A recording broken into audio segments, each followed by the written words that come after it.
Turunkan kepada kami taufik hidayah. Berikan kepada kami keberanian ya Allah. Berikan kepada kami kekuatan ya Allah.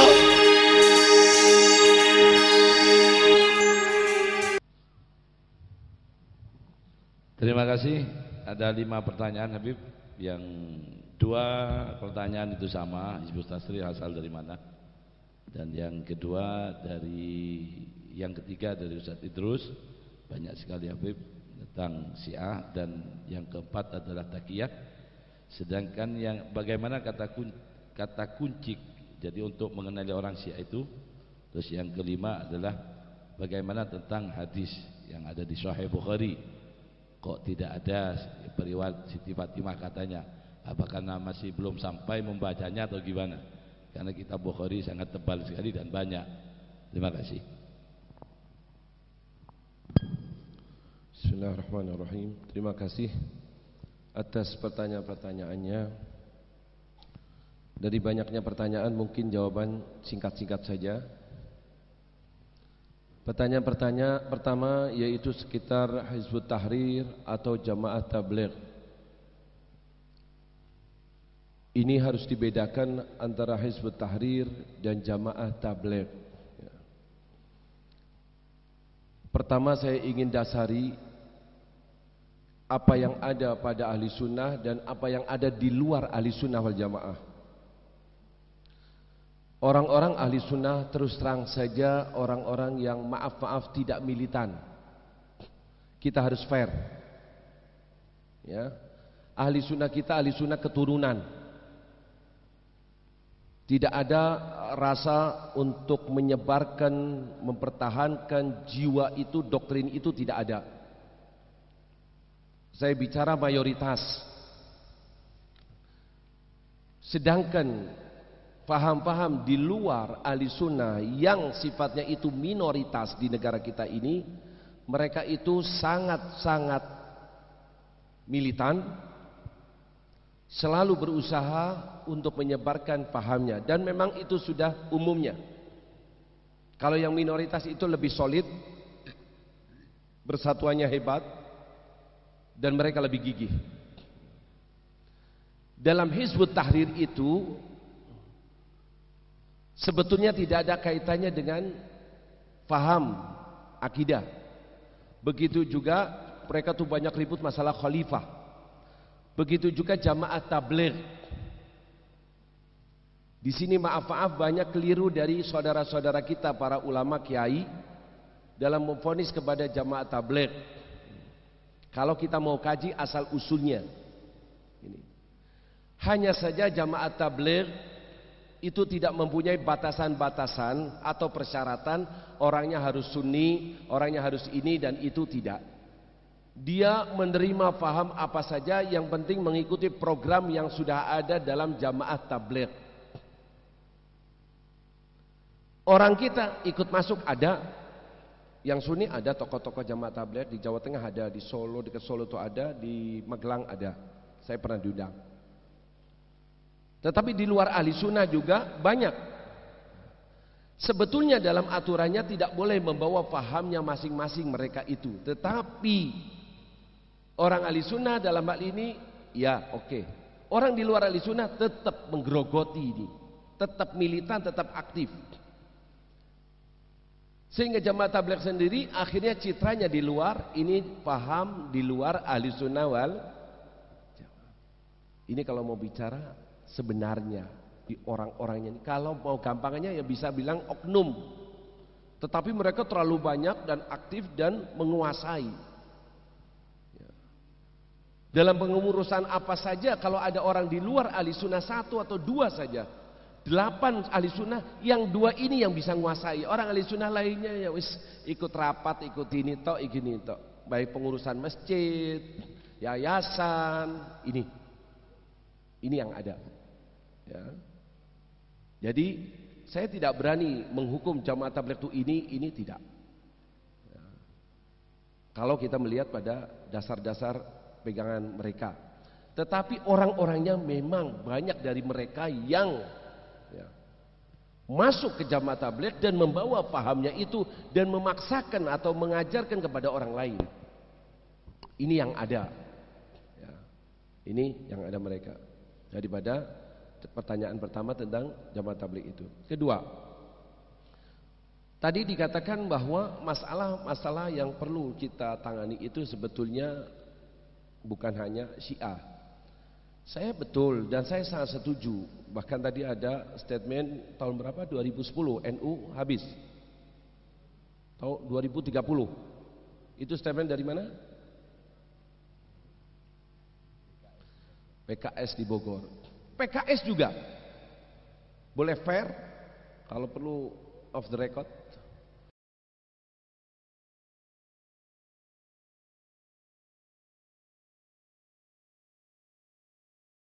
Dan lagi sekali lagi maaf, saya tetap dengan keyakinan pendirian saya tidak menomorduakan dari aliran sesat yang ada di Indonesia seperti Syiah.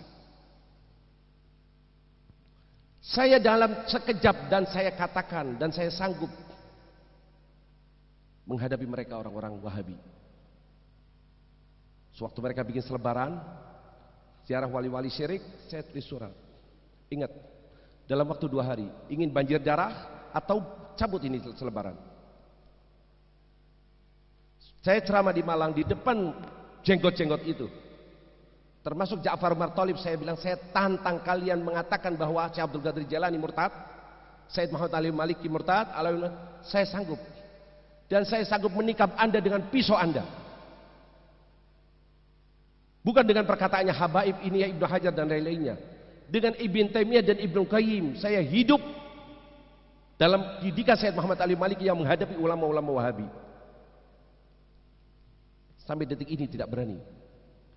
Dan dengan mudah kiai-kiai bersama saya. Giliran saya menentang Syiah, apa katanya kiai?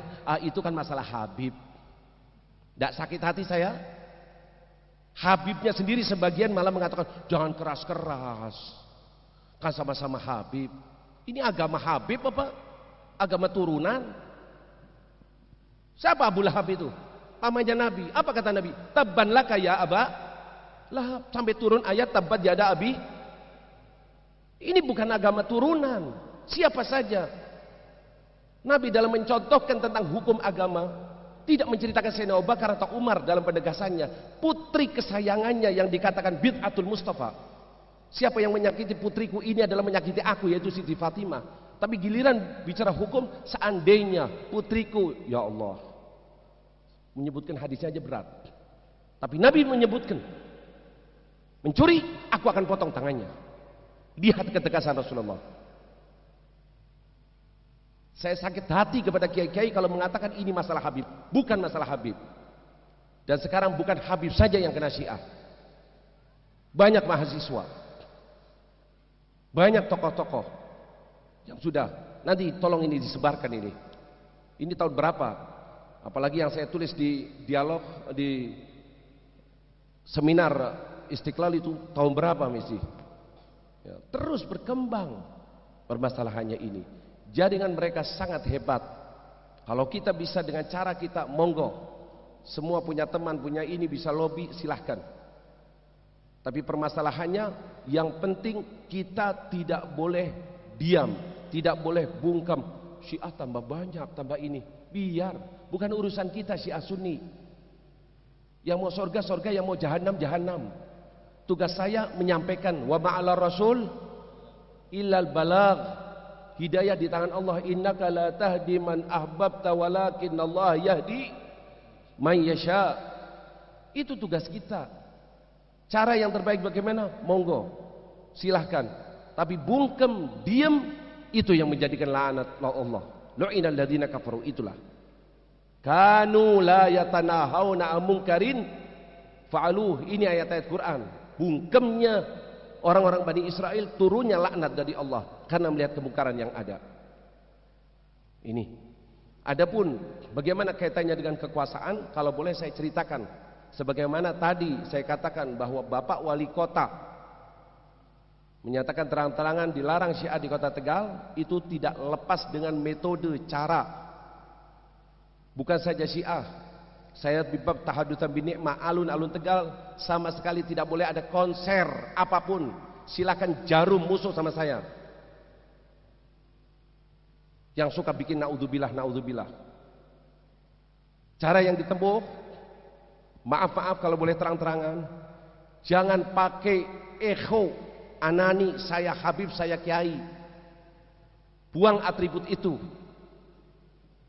Justru kita mau berkhidmah meladeni mereka. Hari raya kalau perlu jangan buka rumah untuk menerima orang-orang silaturahmi ke rumah kita. Kita dan santri kita keliling ke kiai-kiai dan ustadz-ustadz. Hargai mereka, junjung mereka. Sehingga nanti kita bisa bikin acara dan mereka semua akan hadir. Mereka hadir, umatnya ikut hadir. Disitulah suatu kita bisa mempunyai masa besar akan dihargai oleh pemerintah. Kapan pemerintah menghargai kita? Memperhitungkan kita. Kalau dilihat kita punya masa, nggak punya masa nggak diperhitungkan. Fair. Setelah dilihat kita punya masa banyak, barulah kita datang. Minta alun-alun tidak boleh, baru didengar. Begitu juga dalam masalah Syiah. Setelah kita tahu dan kita undang dan kita bentangkan, baru keluar statement itu. Ini jangan kalau dekat pemerintah mau membawa proposal. Maaf, saya bukan orang kaya, tapi harga diri. Nangis kita melihat kiai mau proposal ke pemerintah penjilat. Apa perkataannya nanti? Harganya nih 25 juta. Wa izzuhu istighna'uhu 'anil nas. Kau akan mulia ini kalau kau istighna, merasa cukup. Biarkan pondokku, biarkan masjidku, biarkan rumahku seperti apa, enggak masalah. Dan nanti dari situ balik Allah akan berikan rezeki kepada kita. Ini. Apalagi kalau maaf ini saya fair saja. Sudah banyak masanya didekati, dikasih ini jadi jurkam. Habis itu ya kalau menang, kalau kalah maaf ini. Biarkan kita tidak berbicara, tidak ngamuk, tidak ini. Misi kita Pak Rasulullah. Itu diperhitungkan, tahu. Saya nggak sombong. Nawari saya untuk jadi jurkam aja nggak berani. Kalau silaturahmi hadir pengajian iya. Karena tahu kita punya prinsip. Ini orang nggak bisa digitukan. Tapi yang bisa diginikan digitukan, mulai. Yai mau ganti mobilnya? Mau.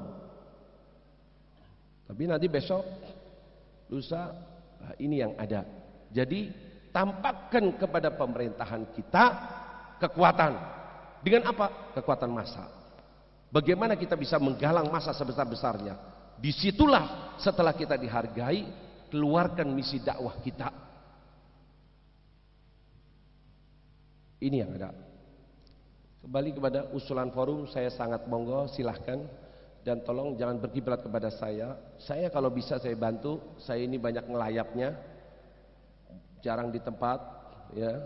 Dan orang lebih dari saya mungkin banyak. Ya.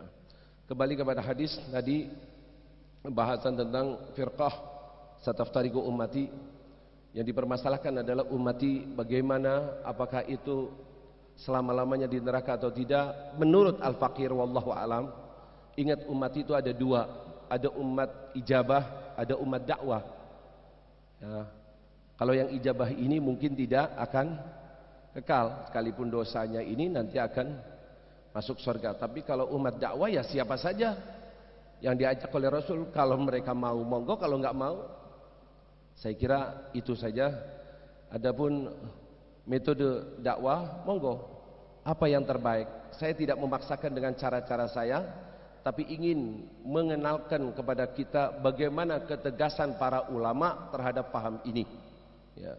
Ada yang bisa nulis dengan nulis, ada yang bisa lobby dengan lobby, ada yang dakwah dengan dakwah, apa saja. Yang dilarang itu adalah kalau kita bungkem, kalau kita diem, tidak ada rasa ghirah terhadap agama ini yang sangat bahaya. Di antaranya pertanyaan juga tentang untuk mengenal tentang orang-orang Syiah. Memang takyah itu sangat canggih. Ini seringkali ditanyakan, ya. Sehingga berat kita untuk menghukum. Perlu saya ingatkan kembali bahwa apa yang saya terangkan itu tidak menghukum individu. Ingat ya, Jangan menghukum individu. Fulan Syiah, wah murtad. Tidak, nanti dulu. Yang saya bicarakan murtad di luar Islam itu berdasarkan daripada hadis-hadis rujukan mereka, keyakinan ini sudah di luar Islam. Murtad. Kalau memang ada yang semacam itu, jangan lagi Syiah. Sunni mengatakan Quran itu ada kekurangan, ada kelebihannya, dia murtad. Hukum untuk semuanya. Bagaimana kita untuk itu? Di sini perlu kita mewanti-wanti, mengingat-ingatkan kepada murid-murid kita, jamaah kita akan paham ini, sehingga sewaktu-waktu mereka ini yang terselubung mulai menyebarkan pahamnya, mulai bicarakan menjunjung tinggi Ahlul Bait yang berlebihan, mendiskreditkan para sahabat, ini contoh-contohnya, atau menjunjung Iran, atau juga menghalalkan mut'ah, hal-hal yang dilarang. Berbedaan antara kita dengan Syiah, mereka ternyata anginnya ke sana, ini sudah bisa kita kategorikan sebagai orang-orang Syiah. Untuk apa? Menyelamatkan yang lainnya. Hati-hati dari orang itu, atau usahakanlah agar orang itu bisa kembali ke ajaran kita. Ya. Pada pertanyaan yang terakhir, yaitu tentang riwayat Sayyidah Fatimah. Sebetulnya mungkin pertanyaannya bukan ke riwayat Sayyidah Fatimah, katakan Ahlul Bait. Kenapa kok di Bukhari tidak ada riwayat daripada Ahlul Bait? Kalau Siti Fatimah juga perlu diketahui, Sayyidah Fatimah meninggal setelah Rasulullah berapa lama? 6 bulan. Ya. Pertama kali keluarga Nabi yang menyusul Nabi adalah Siti Fatimah. Nabi mau meninggal, dibisiki sama Rasulullah. Nangis Siti Fatimah. Dibisiki lagi, senyum, tertawa senang. Apa yang pertama?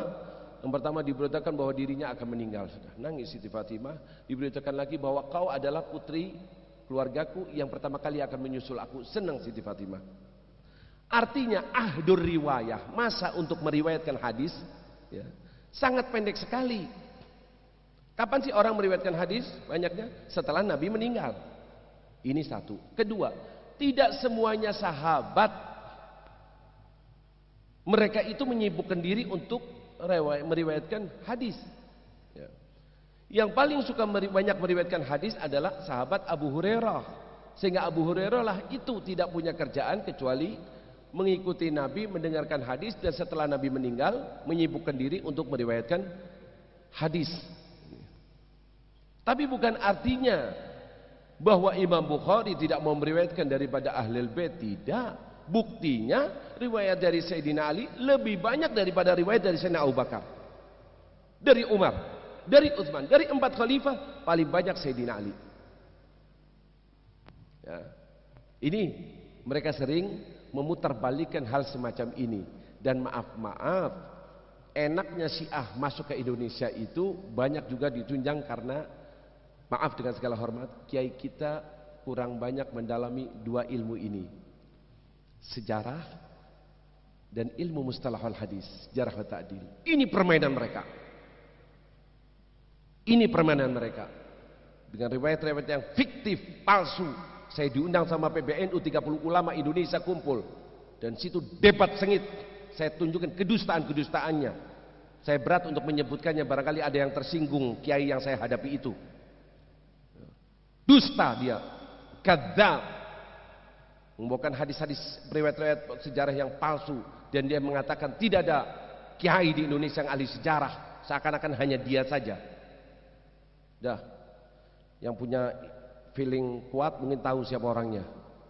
Tapi yang jelas saya hadapi, dan saya bukan untuk meributkan masalah itu, tapi itulah yang terjadi. Alhamdulillah makalahnya tidak sampai dipakai untuk pedoman dari NU tentang akidah Ahlussunnah wal Jamaah.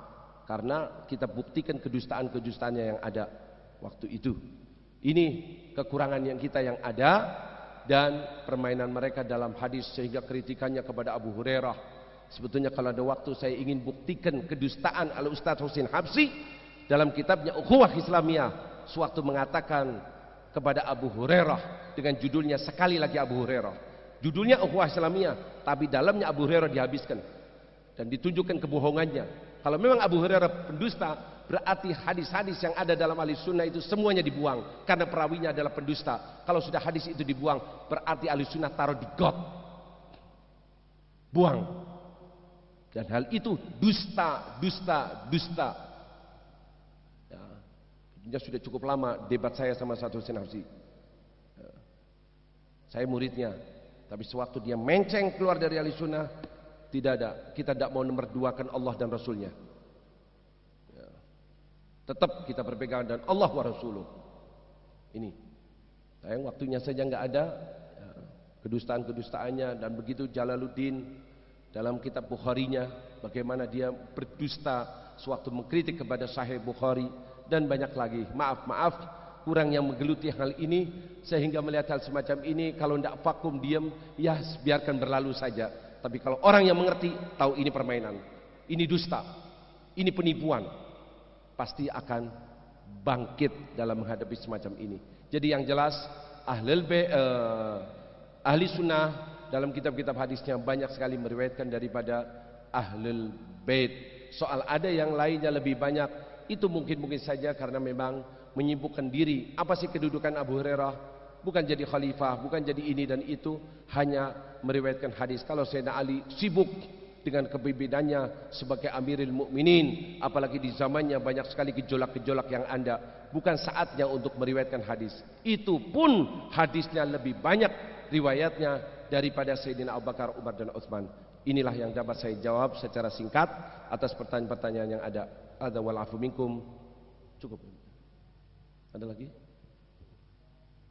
Pas 12. Tidak, cuma ada satu salat jamak walau fil hadar, mengatakan ini dari Imam Ja'far. Saya kira kalau masalah fikih jagonya ulama-ulama Indonesia. Ya, mau dari kitab apa saja kita harus akui fuqaha banyak, itu pun tertolak. Ya, kalau kita ambil qaul, pendapat qaul yang mengatakan itu boleh, memang ada qaul dhaif, soal dhaifnya ada. Tapi kalau sampai itu menjadi keyakinan dan itu sebagai ar-rajih, ini. Tapi perlu diingat, saya tidak pernah mempermasalahkan masalah ikhtilafil fikih, tidak. Yang saya bicarakan adalah masalah akidah, sehingga bisa menentukan ini sesat atau tidak, murtad atau tidak. Masalah mut'ah pun tidak menjadi satu pedoman. Ingat, itu saya hanya menerangkan menjijikkannya ajaran ini, sesuatu yang sudah diharamkan dan mereka menghalalkan serta membawakan keutamaan-keutamaannya. Naudzubillah min dzalik. Apalagi di zaman sekarang sudah pendidikan orang tua sangat minim terhadap anak-anaknya, pacaran di sana sini, perbuatan naudzubillah di sana sini, tambah ada ajaran ini, tambah apa nanti jadinya. Ini fenomena yang ada di hadapan kita. Ya, tapi ingat, menerangkan satu paham untuk menentukan sesat atau tidaknya itu dari kacamata tauhid, dari kacamata akidah. Paham ya? Ya. Ini habis sudah. Terima kasih. Saya sampaikan kepada beliau Habib Thahir Al-Kab yang telah bersama kita selama 2 jam setengah. Dan untuk menutup acara ini dimohon keluarga meminta dan memohon Habib Hasan bin Ismail Al-Muhdar sudah pulang. Terima kasih. Monggo Habib Ali. Oke, Mois untuk menutup doa. Ya, karena beliau ada acara sekarang, doa yang akan disampaikan oleh Habib Thahir bin Abdullah Al-Kaf. Amin. Bismillahirrahmanirrahim. Alhamdulillahirabbil alamin. Allahumma shalli ala sayidina Muhammad wa ala sayidina Muhammad. Allahumma inna natawassalu ilaika ya Allah ya Allah ya Allah bijai habibika Muhammad wa ali Muhammad wa ashabi Muhammad an taj'alana ya Allah ya Allah ya Allah min khiyari ummati habibika Muhammad, ij'alna min khiyari ummati habibika Muhammad, ij'alna ya Allah mimman yansuru dina Muhammad, ij'alna mimman yufarrihu qalba habibina Muhammad.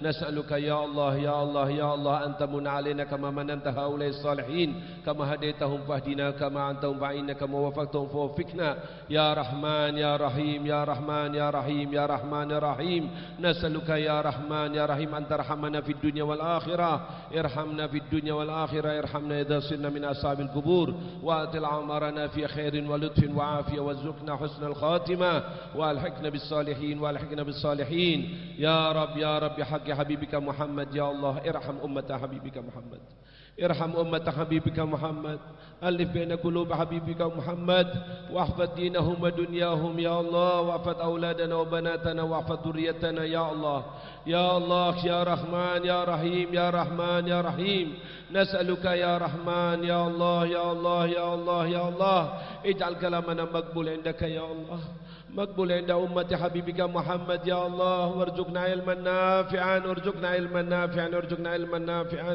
ya Rabb, jangan kau sia-siakan majlis kami ini ya Allah, jangan kau sia-siakan pertemukan kami ini ya Allah. Berikanlah kami ya Allah kekuatan untuk membela ajaranmu ya Allah. Berilah kami bantuan untuk meneruskan perjuangan Habibuna Muhammad dalam kehidupan kami yang sekali ini ya Allah. Berikan kami keberanian ya Allah, keberanian dalam ajaranmu ya Allah, keberanian untuk mengatakan yang hak ya Allah. Ya Rabb, ya Rabb, ya Rabb, Kaulah yang tahu keadaan umat Nabi Muhammad ya Allah. Jadikanlah kami kelompok yang selalu mengibarkan agama ini ya Allah, meneruskan perjuangan ahli sunnah wal jamaah, meneruskan perjuangan ahli sunnah wal jamaah, meneruskan perjuangan ahli sunnah wal jamaah, hingga kami besok dapat bertemu dengan Nabi Muhammad, dan Nabi Muhammad ridha kepada kami ya Allah. Nabi Muhammad senang kepada kami ya Allah. Nabi Muhammad mau menerima kami ya Allah. Nabi Muhammad memberikan syafaat kepada kami ya Allah. Amin ya rabbal alamin. Iqbal du'ana wa'atina ma sa'alna wa la tukhayyib raja'ana ya Allah.